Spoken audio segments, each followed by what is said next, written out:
এখানে খুবই সুন্দর, নিট অ্যান্ড ক্লিন সিটি। এখানে সুন্দর বোটিংয়ের ব্যবস্থা আছে, দেখার মতো।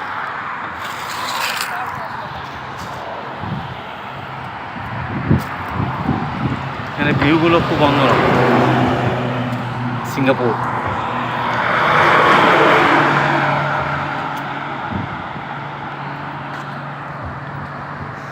কালকে রওনা দিছিলাম, আজকে আসলাম সিঙ্গাপুরে।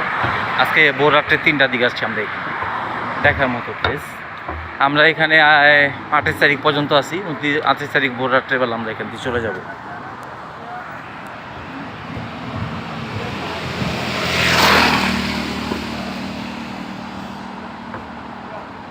আন্ডারপাস অনেক সুন্দর।